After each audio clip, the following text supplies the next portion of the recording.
We're going to begin our unit on polynomials by first talking about monomials. So the word monomial, and if you think of the prefix mono, this should make sense. So a monomial is a number, variable, or product of a number and one or more variables with positive whole number exponents. So that is what a monomial is. And you can think of it as a single term, right? That prefix mono means one. So things like 3x, 6x, 4x cubed, 7x squared, y is e to the sixth. These are all monomials. They're a single term which you could use multiplication to combine variables and constants or numbers. But what you don't want to see are things like x plus 3. That's not a monomial. That's actually two monomials put together. And you don't want to have negative exponents or variables in the denominator because, again, technically not a monomial, although a lot of times mathematically they can operate as a monomial. But when we talk about monomials as part of polynomials, these are what we're talking about here. Now, a constant, like I mentioned, is a number without a variable, and it's a type of monomial, like 3. So we're going to look at two properties of monomials, and they are what happens when you kind of combine multiple powers together into one. So, for example, the product of powers rule, when you multiply powers with the same base, you just add the exponents. If there are coefficients, those are the numbers out front, like 2 and 3 here. Those you multiply normally. So, for example, 2g cubed times 3g squared is 6g to the fifth, because 2 times 3, that's 6, and 3 plus 2 is 5. And the reason this happens is if you think of expanding it all out and writing down every single thing you're multiplying together, 2g cubed is 2 times g times g times g. Remember, the exponent just means that's how many of that base you have. And then 3g squared is a 3 and 2g's. And if you just multiply those together, 2 times 3, that's where we get the 6. And then we can just count up all the g's. There's 1, 2, 3, 4, 5 of them. So that's where we get the g to the fifth. But the shortcut is to just add them up. 3 plus 2, that's 5. The flip side of that is the quotient of powers rule. When you are dividing powers with the same base, you subtract the exponents, and coefficients get divided normally. For example here, 6g to the fifth divided by 3g squared. 6 divided by 3, that's 2, and 5 minus 2 is 3. And again, if you expand it out, 6g to the fifth is the 6 with 5 g's divided by 3 with 2 g's. Well, 6 divided by 3, that's 2. And then these kind of just cancel out. G divided by G is 1, so they go away. And you're left with 3. I should write that better. 3 G's, so that's G to the third. Just like that. And so we're going to practice several of these. But essentially, just remember, when you're multiplying, add the exponents. When you're dividing, subtract them. So let's look at example A. It says s to the seventh times s to the fifth. We are multiplying here, so 7 plus 5, that is s to the 12th. 12 s's total in that problem. All right, example B, h times h to the eighth.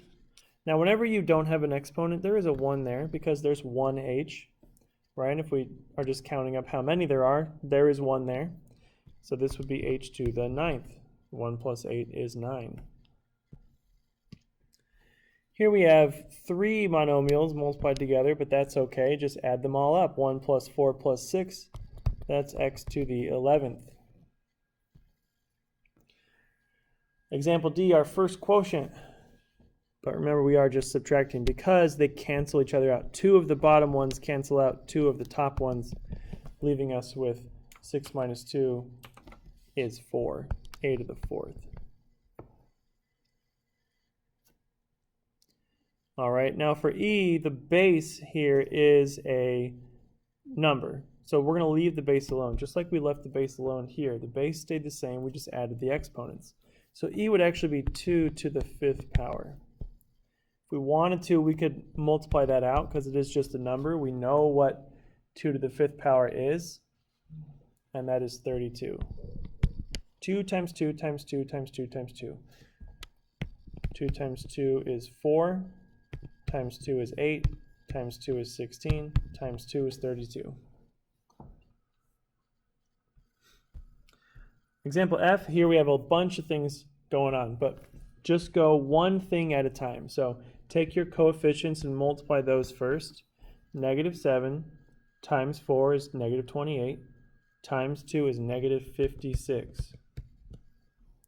And then just go letter by letter. C,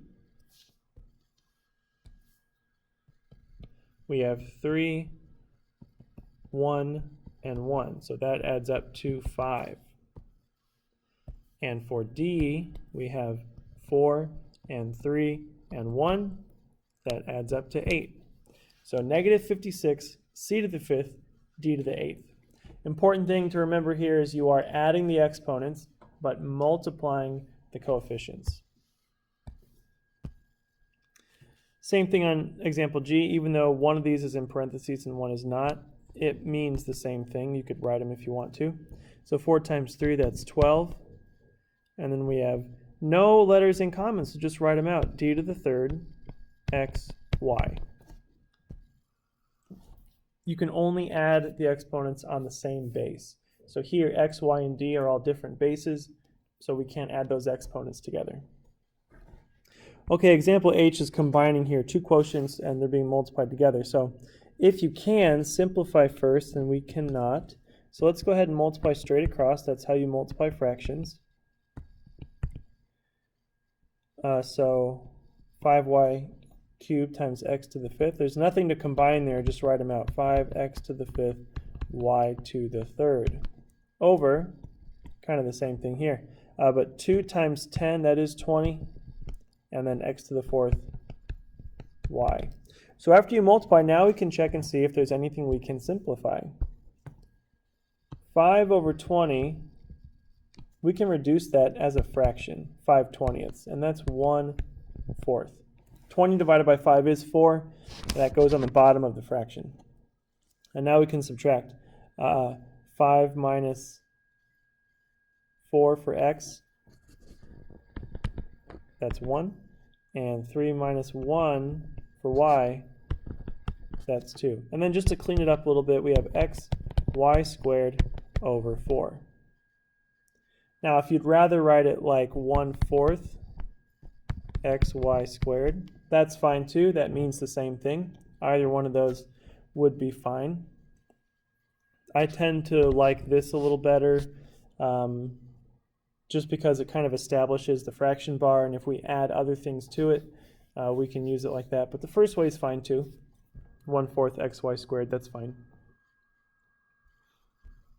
All right, let's look at example I. Back to multiplying.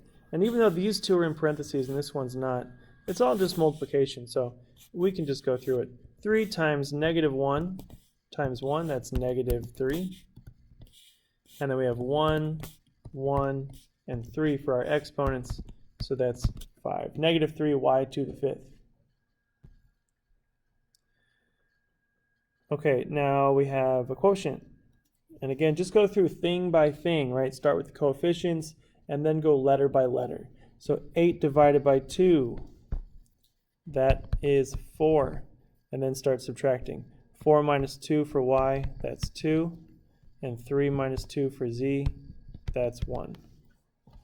Now, it's kind of important to note, and I think we will do more examples like this in the future, but let's say that you had x, something like x to the 3rd over x to the 6th. Right? So you're still going to subtract, but you do get a negative exponent. And so technically not a monomial, but for the purposes of simplifying, we can still do this. We just get a negative exponent. And the trick to get around that is just do the subtraction. 6 minus 3, we get 3. But the bigger number is on the bottom, so that would be 1 over x to the third. And if you think about what's happening there, it's x times x times x over x times x times x times x times x times x, right? 6 on the bottom. And then those three top ones just cancel out 3 from the bottom. And what you're left with is x to the third on the bottom of the fraction. And so we need to make sure we put that on the bottom. You'll see more of that later on. I'm not sure if there's any here, but just keep that in mind moving forward. All right, example K. Again, we are multiplying, and these all have the same base, so don't get confused. Imagine they're all x or y or z or something. -3 is our base, and then we just add the exponents. 4 plus 2 is 6. And then we have a negative, but still just add. 4 plus 2 is 6, plus -5 is 1. So our answer here is just -3. All right, because when you add a negative, it's kind of like subtracting. So 4 plus 2 is 6. 6 plus -5 is 1.